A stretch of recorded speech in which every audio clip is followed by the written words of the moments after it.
는 성경 말씀이 기록된 액자들이 주로 다 있습니다.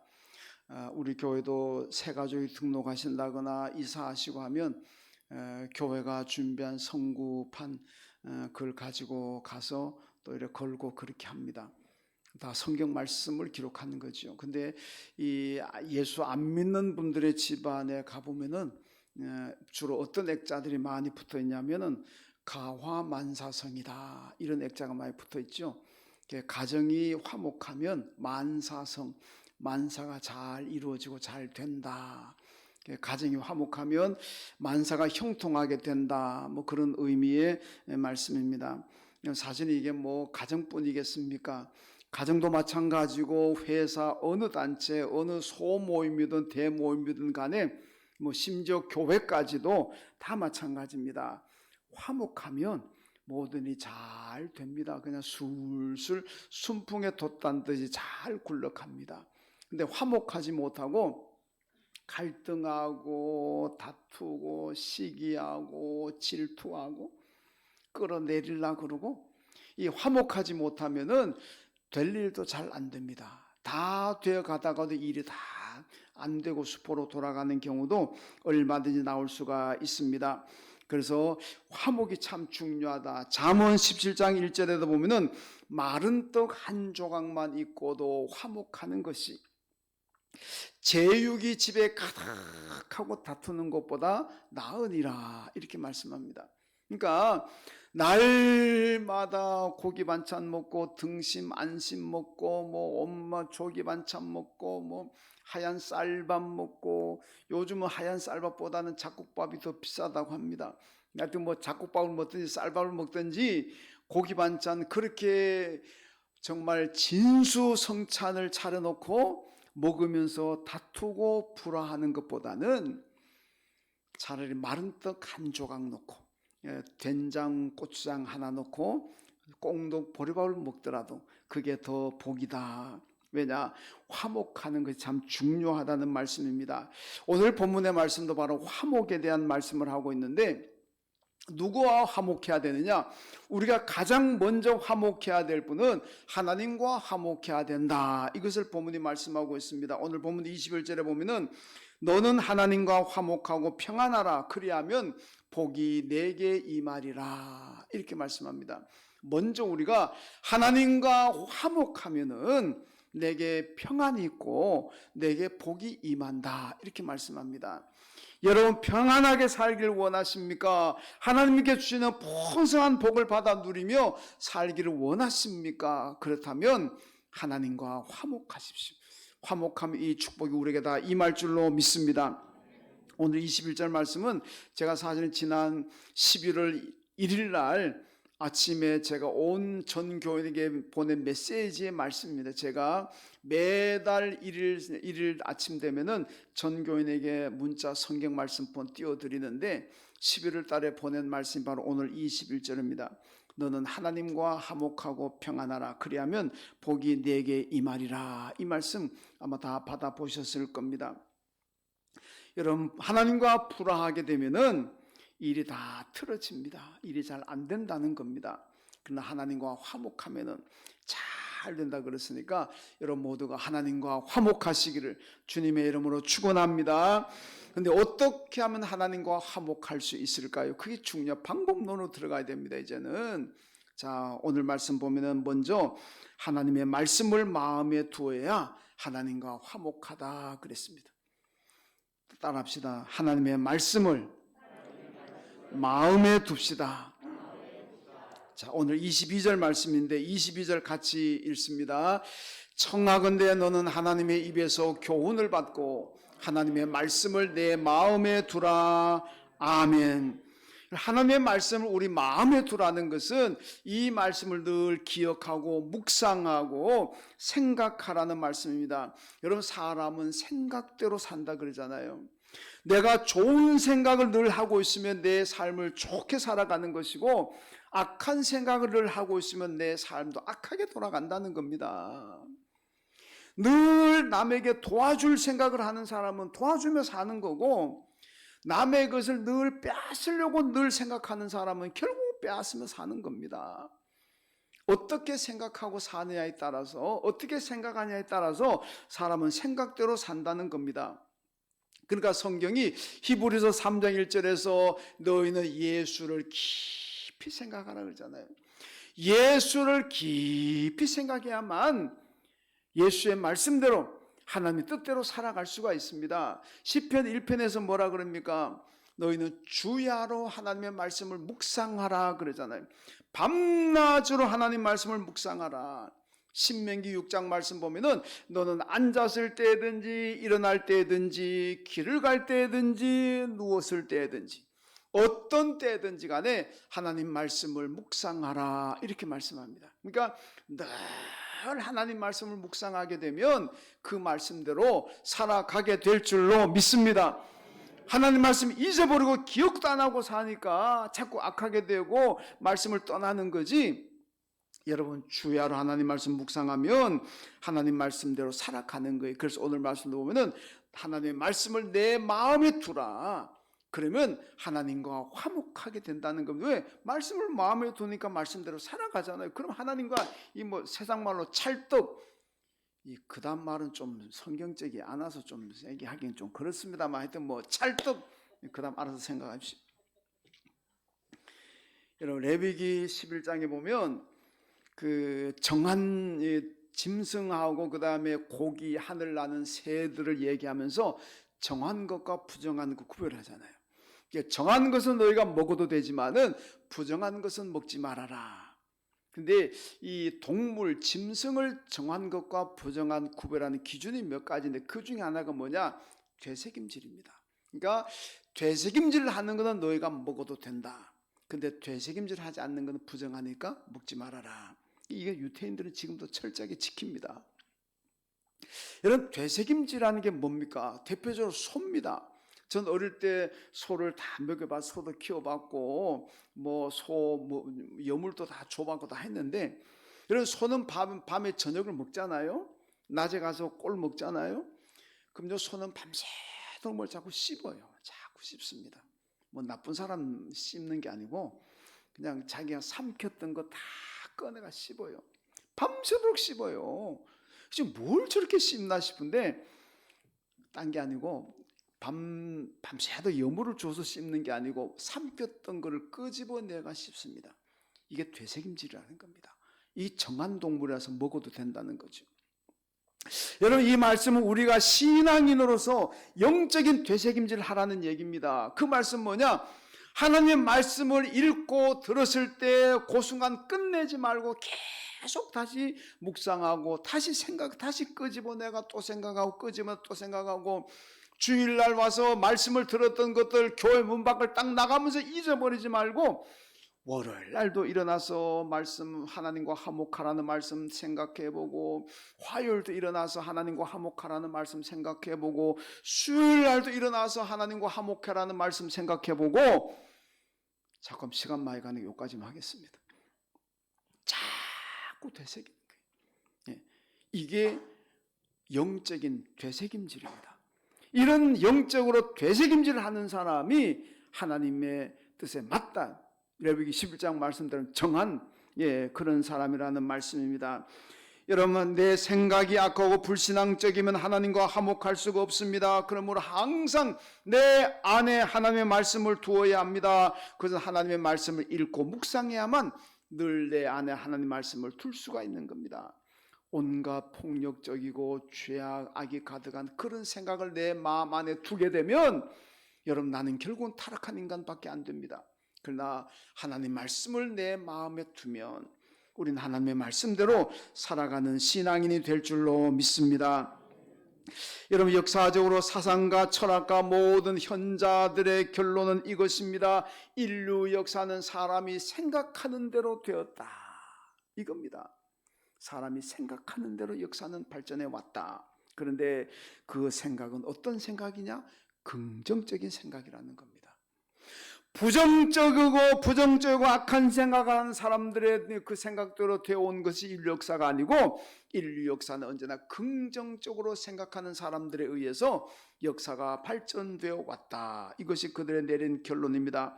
여러분, 세계적으로 성공한 사람들의, 연구를 한 사람들의 결론도 이겁니다. 10억을 번 가게도, 몇 천억, 몇 조를 벌어들인 재벌들도 전부 다 생각하는 사람들이었다. 어떤 생각?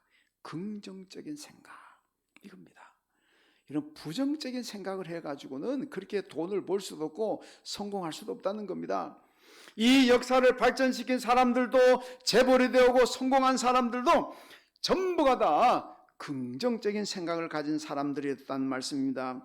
이런 심리학에서 프로노니아와 파라노니아라는 말이 있습니다. 이 프로노니아라는 이것은요, 사람들이 다 나를 응원한다, 모든 사람들이 나를 사랑한다, 나를 응원한다, 그리고 내가 당하는 고난과 환난을 잘 이겨내면은 나는 성공한다, 이 고난이 내게 복을 가져다 줄 것이다, 이렇게 생각하는 사람이 프로노니아라는 겁니다. 항상 상황에 대한 인식이 긍정적입니다. 어떤 일을 만나든지 간에 긍정적으로 상황을 이해하고 긍정적으로 생각합니다. 이런 사람들이 프로노니아고, 그 다음에 파라노니아라는 사람들은 세상이 나를 저주하는구나, 사람들이 다 나를 왕따시키고 나를 미워하는구나, 내가 지금 당하고 있는 고난과 어려움과 환난과 이제 이것 때문에 나는 망했구나, 이제는 희망이 없구나, 나는 끝났구나, 맨날 이렇게 자기 주위에서 일어나고 있는 이 상황들에 대한 이해가 언제나 부정적이라는 겁니다. 이런 사람들이 결국은 피해망상증에 걸리고 편집증에 걸린다는 거죠. 역사를 보든 어디를 보든지 간에 이런 파라노니아가 된 사람들이 성공한 예는 없습니다. 언제나 긍정적으로 생각하고, 내게 닥치는 고난도 이 고난을 잘 이기면 내게 큰 성공이 올 것이다, 복이 올 것이다, 상황을 긍정적으로 이해하는 사람들이 결국은 성공하더라. 이 역사가 내린 결론 아닙니까? 여러분, 성경이 어떤 겁니까? 성경은 우리에게 긍정적인 믿음을 줍니다. 여러분, 가나안 정복도 다 반대고 부정적인 생각을 가졌지만은 요수아 갈렙이 긍정적으로 생각했습니다? 아닙니다. 하나님께서 우리와 함께하기 때문에 하나님을 믿고 우리가 가나안 땅 들어가면 얼마든지 가나안을 정복할 수가 있습니다. 이 긍정적인 생각하는 사람들에 의해서 가나안이 정복되잖아요. 하나님의 역사도, 하나님이 일하심도 언제나 긍정적인 사람을 통해서 일하시는 줄로 믿습니다. 하나님께서는 교회도 긍정적인 교회를 통해서 일하시는 줄로 믿습니다. 하나님께 존귀하게 쓰임받기를 원하신다면 우리는 모두가 긍정적인 믿음의 사람들이 되어야 될 줄로 믿습니다. 그런데 사탄은 어떻습니까? 사탄은 다 부정적인 생각, 너는 안 돼, 너는 망했어, 니까지 뭐 하려고, 너는 끝났어, 니 주제나 알아라. 맨날 사탄은 우리에게 이렇게 속삭이기 때문에 사탄의 역사가, 사탄의 내 안에 있으면은 우리는 아무것도 못합니다. 그래, 내 팔자가 이건데, 이게 내 운명인데 뭘, 에이구, 걔도 안 물어갈 팔자가 내 팔자구나, 이렇게 생각하는 사람이 무슨 일을 하겠습니까? 망하는 일밖에 더 있겠습니까? 그러니까 사탄의 다스림을 받으면 안 되고 성령의 역사를, 성령은 누구한테 임하시느냐? 성경 말씀을 읽고 그 말씀을 늘 주야로 묵상하고 그 말씀을 생각하는 사람들에게 성령이 임하는 줄로 믿습니다. 그 성령의 역사로 내가 긍정적인 생각을 하게 되고 믿음의 생각을 하게 되고 하나님과 화목하게 되고, 그러면 하나님의 복이 그 사람에게 임하는 줄로 믿습니다. 여러분 모두가 하나님 말씀을 늘 마음에 두고 사심으로 긍정적인 생각, 믿음 가지시고 하나님의 복이 임하는 귀한 삶이 되시길 주님의 이름으로 축원합니다. 두 번째는 장막에서 불의를 멀리해야 한다. 이것이 오늘 말씀입니다. 23절, 오늘 보면 23절 같이 읽습니다. 내가 만일 전능자에게로 돌아가면 내가 지음을 받을 것이며 또 내 장막에서 불의를 멀리하리라. 아멘. 여러분, 하나님과 화목하기 위해서 두 번째는 뭐냐? 따라합시다. 장막에서 불의를 멀리해야 합니다. 여러분, 장막이 어디냐? 가정입니다. 여러분, 가정에서 불의를 멀리하라. 가정에서 가족들이 모여가지고 맨날 교회 안 나갈 생각하고 맨날 말씀 불순종할 생각하고 주일날 놀러갈 계획이나 꾸미고 그러면 안 되잖아요. 가족이 모여가지고 교회 봉사는 힘든다, 섬기는 힘들다, 이렇게만 때려치우자. 그만하자. 가족이 모여가지고 그런 거 얘기하면 안 되잖아요. 그러면 그건 뭐냐? 하나님 뜻이 아니잖아요. 가족이 모이면은 우리가 어떻게 하면 예배를 잘 드릴 수 있을까? 어떻게 하면은 교회 더 헌신하고 더 충성할 수 있을까? 어떻게 하면은 한 생명을 더 구원할 수 있을까? 우리가 어떻게 살아가면 하나님이 기뻐하실까?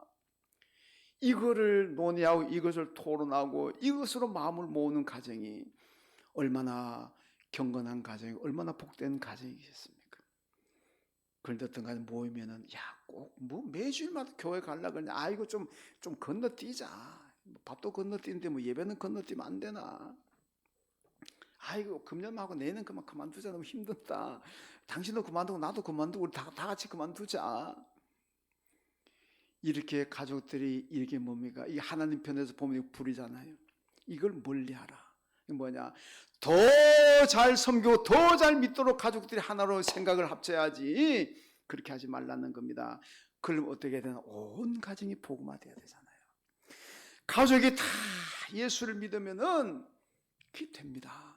그런데 가족이 다 예수 안 믿게 되면은 누구는 교회 가자 근데 누구는 가지 말자 그러고, 누구는 봉사하자 가는데 누구는 하지 말자 그러고, 이렇게 되면은 이 하나님의 뜻하고 거리가 멀게 되는 그런 삶을 살아가잖아요. 그러니까 가정 복음화가 중요하다는 얘기입니다.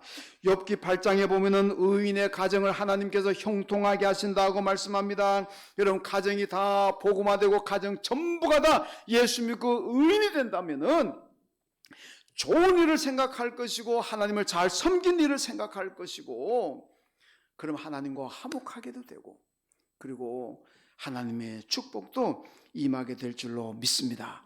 여러분, 가정 복음을 해서 많이 기도하셔야 됩니다. 온 가족이 함께 예배하고 함께 기도하고 함께 교회 가고 함께 섬기고, 얼마나 아름다운 가정입니까? 그러면은 죄를 멀리하게 됩니다. 여기서 뭐 죄가 무슨 꼭 굳이 뭐 어디 뭐 사기치고 뭐 그런 죄가 아니라, 여러분, 교회 열심히 다닙시다. 열심히 봉사합시다. 열심히 예배 드립시다. 가족이 다 믿으면 이게 가능하잖아요. 근데 가족이 다 안 믿으면은 열심히 예배 드립시다 그래도 뭘 열심히 드리려고 그래? 그냥 적당히 드리지. 이렇게 해도 자꾸 가족의 반대가 나오잖아요. 나는 주일날 교회 가려고 근데 또 한쪽에 안 다니는 가족은 딴 데 가자, 골프 치러 가자, 낚시하러 가자, 이렇게 되는 것 아니겠습니까? 이렇게 되면은 하나님께 자꾸 죄를 범하게 된다는 겁니다.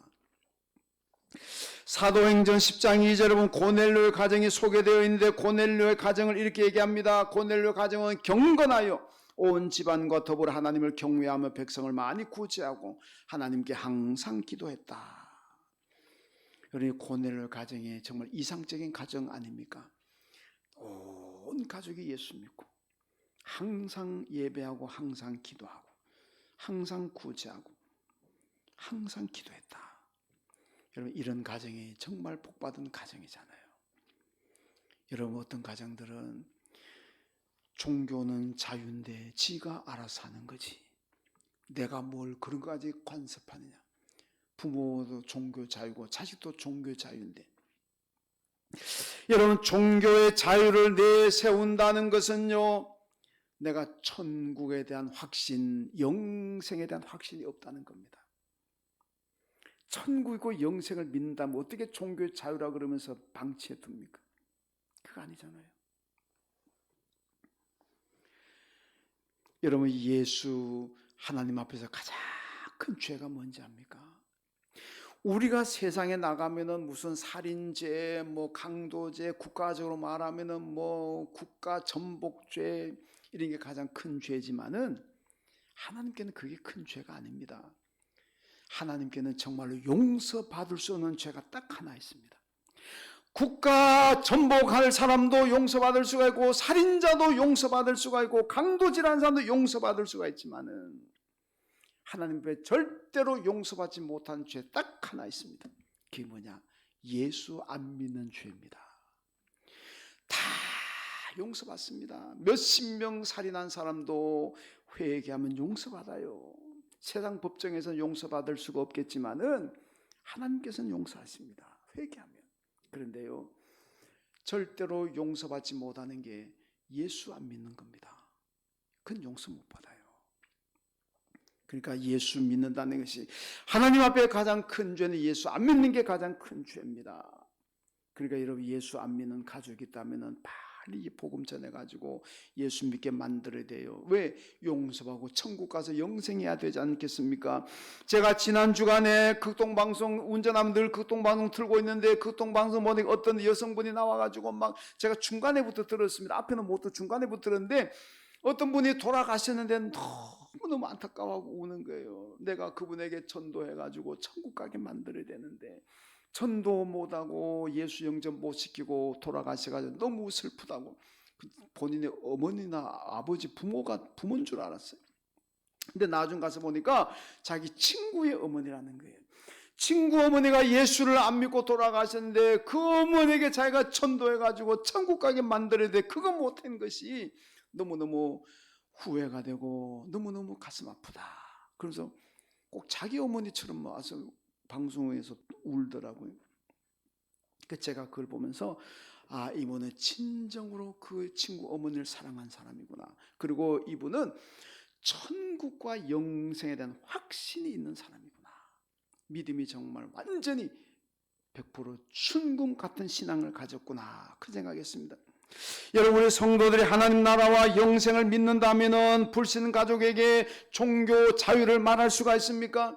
하나님의 나라고 영원한 하나님의 나라가 있는데, 영생이 있는데 종교는 자유다. 당신 알아서 믿어라. 니네들 알아서 믿어라. 종교 자유다. 그렇게 말할 수 있습니까? 그렇게 하고 영적으로 방치한다는 건요, 내가 영생에 대한 확신이 없는 거예요. 천국에 대한 확신이 없는 거예요. 영생과 천국에 대한 확신이 있다면 정말 눈물로 통곡하면서 기도해서라도 내 가족 전도하지 않겠습니까? 이런 가정이 복음화될 때 온 가족이 함께 예배하고 기도하고 그리고 자유롭게 교회를 섬길 수가 있습니다. 이것이 하나님과 화목하는 방법입니다. 그 하나님과 화목할 때 우리에게, 내게 형통과 평안이 축복이 있을 줄로 믿습니다. 여러분 가정이 모두가 다 가정 복음화되어서 하나님과 화목하시고 하나님의 축복을 다 받아 누리시길 주님의 이름으로 축원합니다. 그 다음 세 번째는 보화를 티끌로 금을 돌로 여기라고 말씀하고 있습니다. 이 말씀에 여러분도 좀 감동을 좀 받았으면 좋겠네요. 따라합시다. 보화를 티끌로 금을 돌로 여깁시다. 24절인데, 자, 본문 24절 같이 읽습니다. 내 보화를 티끌로 여기고 오빌의 금을 계곡의 돌로 여기라. 아멘.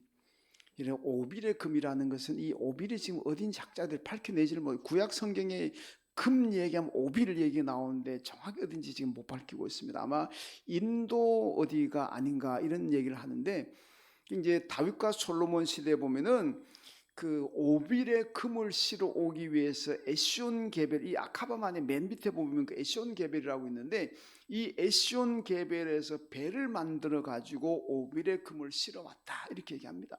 그러니까 오빌의 금이 엄청나게 많다는 거 아니겠습니까? 뭐 요만한 걸 배 만들어 실어 오겠습니까? 그 배를 만들어서 실어 올 정도 되면은 금이 어마어마하게 많다는. 그 솔로몬 시대 보면 군사들 방패도 금으로 만들더라고요. 금이 상당히 좀 흔했다고 할 수도 있는데, 하여튼 유명한 오빌입니다. 여기 보니까, 자, 여러분, 티끌을, 집안에 티끌 많잖아요. 그 티끌을 소중하다 그래가지고 집안에 고이 간직하는 사람 있습니까? 멋있게 생긴 수석 말고 일반 강이든 계곡이든 어디 가면은 그 흔해 빠진 돌, 그 아무리 가져와서 집안에다 고이 간직하는 사람 있습니까? 아, 돌을 고이 간직하는 사람도 있을 수 있습니다. 누구냐? 방글라데시. 방글라데시는 돌이 없어요. 여러분 이해가 됩니까? 그 나라는 돌이 없어요. 돌이 없어. 진짜입니다. 돌이 없어요. 그래서 아이들이 아니면 어른들이 관광 갈 때 어디 가나 돌 구경하러. 수학여행 갈 때도 아이들 돌인데가 이게 돌이라고. 그 돌 없는 나라입니다. 그 나라 같으면 진짜 돌 아주 고이 간직하긴 하겠네. 우리나라는 돌이 천지백간입니다. 천지백갈이에요. 엄청 돌이 많습니다. 그 많은 돌 하나 집어가지고 고이 간직한 사람 세상에 어디 있겠습니까? 여러분, 오늘 말씀대로 보화를 티끌로 금을 돌로 여기라. 여러분들 가운데서 혹 보화를 티끌로 여기고 금을 여러분 돌로 여기가지고 버릴 사람이 있으면 딴 데 가서 버리지 마시고 교회 와서 버리십시오. 아니, 우리 집 앞에 좀 버리십시오. 우리 주소 가르쳐 드릴게요. 오늘 말씀대로 살아야 되겠다 생각해. 여러분들 귀걸이, 금발찌, 돌반지, 하여튼 이런 거 금, 보화 있으면은 버려야 되겠다. 꼭 교회 와서 버리시고, 아니 우리 집 앞에 버리십시오. 이 얘기가 뭡니까? 사실 그렇다고 버릴 사람이 어디 계면 제가 여러분 버릴 거라 생각하고 이 얘기하는 건 아닙니다. 근데 이 말씀의 메시지는 아무리 보화가 귀하고 오빌의 금이 귀하더라도 신앙보다 앞세우지 말아라. 하나님보다 더 중요하게 생각하지 말라는 말씀입니다. 여러분, 신앙을 가장 소중히 생각해야 된다. 신앙을 가장 소중히 생각해야 하나님과 화목할 수가 있는 겁니다. 금을 가장 소중히 생각하고 보화를 가장 소중히 생각하고 건강을 가장 소중하게 생각하는 사람들은 여러분 하나님과 화목할 수가 없어요. 왜? 성경은 하나님보다 더 사랑하는 것이 우상이라 그러잖아요. 우상을 숭배하는 사람이 어떻게 하나님과 화목하겠습니까? 안 됩니다. 그러니까 여러분, 보화도 귀하고 금도 귀하지만은 절대로 하나님보다 더 귀하게 생각하지는 마시고, 만약에 여러분들의 보화가 금이 하나님보다 더 귀하다 생각하면은 그분들은 버리십시오. 진짜 교회 가서 버리시든지. 그러나 나는 하나님이 가장 귀하고 그 다음에 금과 보화다, 그런 분들은 버리지 마세요. 가지고 계세요. 여러분, 성도들 가운데 금은 보화 때문에 예수님을 떠나고 교회를 떠나는 사람들이 있습니다. 이건 하나님과 불화할 수밖에 없습니다. 여러분, 믿음의 방해가 된다면 금도 버리시고 보화도 버리십시오. 돈도 버리십시오. 그러나 믿음의 방해가 안 된다면 고이 간직하십시오. 절대로 버리지 마십시오. 왜? 그게 얼마나 귀한 건데. 여러분, 하나님과 화목하십시오. 그래야 평안과 형통이, 축복이 우리에게 임할 줄로 믿습니다. 성경 보면요, 오빌의 금도 버린 사람이 있고 보화를 버린 사람도 있습니다. 다윗이 범죄하고 난 다음에 하나님의 경고를 받았을 때 다윗이 뭐라고 고백합니까? 하나님, 내 거 다 가져가도 좋습니다. 내 왕자리 가져가도 좋습니다. 내게는 금은 보화 다 가져가도 좋습니다. 하나님, 내 거 다 가져가도 좋은데 단 하나, 성령님만은 거두지 말아 주십시오. 이 기도하잖아요. 여러분, 믿음 없는 사람 같으면요, 하나님, 내 재산만큼은 가져가지 말아 주십시오. 내 금 보화만큼은 가져가지 말아 주십시오. 이럴 터인데, 다윗이 믿음 있는 사람이 하나님 다 가져가십시오. 내가 죄를 지었으니까 다 가져가도 좋습니다. 그런데 성령님만큼은 거두지 말아 주십시오. 성령 없으면 난 죽습니다. 믿음 위에서 보화, 금 다 버리는 신앙 아닙니까?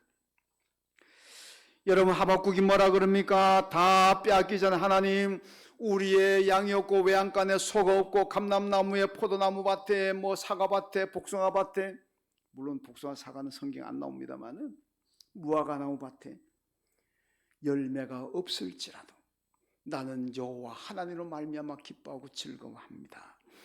다 없어도 괜찮습니다. 여호와 하나님이 계시기에 나는 늘 기쁘고 즐겁습니다. 다니엘과 그 친구들 바벨론에 끌려가가지고 사자굴에 들어가고 용광로 쇠를 녹이는 불에 던져집니다. 그때 바벨론에서 뭐라 그러는가? 너희가 만약에 하나님 믿지 말아라, 하나님 부인하면 살려줄게. 이 친구들이 뭐라고 얘기합니까? 괜찮습니다. 사자굴에 던지십시오. 불에 던지십시오. 하나님께서 우리를 살려주시고 하나님께서 우리를 구원하실 겁니다. 그리 아니하실지라도. 그러나 하나님이 살려주실 거지만은 혹시나 하나님이 우리를 안 살려줘가지고 내가 사자밥이 되고 내가 쇠를 녹이는 용광로에 던져져 가지고 흔적도 없이 사라질지라도 나는 여호와 하나님을 섬깁니다. 이것도 뭡니까? 금은 보화보다도 더 중요한 생명을 버리잖아요. 믿음이 생명보다 더 중요한 사람들입니다. 여러분, 이러니까 이 사람들은 하나님과 화목했잖아요. 하나님께 축복받잖아요. 여러분의 믿음이 오늘 여기 나오는 다윗처럼, 하박국처럼, 다니엘과 그 친구들처럼 믿음을 가장 소중하게 생각해서 하나님과 잘 화목하시기를 주님의 이름으로 축원합니다. 하나님과 화목하면 어떤 복이 임합니까? 오늘 25절에 보니까 그리하면 전능자가 내 보화가 되시며 내게 고귀한 은이 되신다. 하나님께서 나의 보화가 되시고 하나님이 나의 보호자가 되신다는 말씀입니다. 27절에 보면은 너는 그에게 기도하겠고 그는 들으실 것이라. 하나님께 기도하면 하나님이 들어주신다고 말씀합니다. 28절에 보면은 내가 무엇을 결정하면 이루어질 것이요 내가 결정하는 대로 하나님이 다 이루어 주신다고 말씀합니다. 여러분, 우리가 살아가다가 왜 탄식하고 한숨 짓고 신세 한탄하고 지나가는 개 걷어차고, 개가 뭔 잘못해? 개는 왜 걷어찹니까? 왜 그렇습니까? 내가 마음 먹은 대로 안 되니까 그렇잖아요. 내가 마음에 결정한 대로 일이 술술 풀리면 얼마나 좋습니까? 얼마나 행복합니까? 근데 내 마음대로 안 되고 내가 결정한 대로 안 되니까 짜증나고 힘들고 낙심하고 절망하고 그러잖아요. 오늘 여기 보니까 뭐라 그러니까 내가 무엇을 결정하면 이루어질 것이요 그랬습니다. 어떤 사람? 하나님과 화목한 사람. 하나님과 화목한 사람이 되면 네가 결정한 대로 이루어질 것이라 그렇게 말씀합니다. 여러분, 하나님과 잘 화목하시고 그래서 하나님의 축복으로 결정하는 대로 이루어지는 복 누리시며 사시기를 주님의 이름으로 축원합니다. 하나님 감사합니다. 하나님과 잘 화목하는 저희들 되게 하여 주옵소서. 하나님과 화목함으로 말미암아 이 어려운 세상, 내 뜻대로 내 생각대로 안 되는 세상 살아가면서도 내가 결정한 대로 이루어지는 복 있는 삶을 살아가는 저희들 되게 하여 주옵소서. 예수님의 이름으로 기도하옵나이다. 아멘.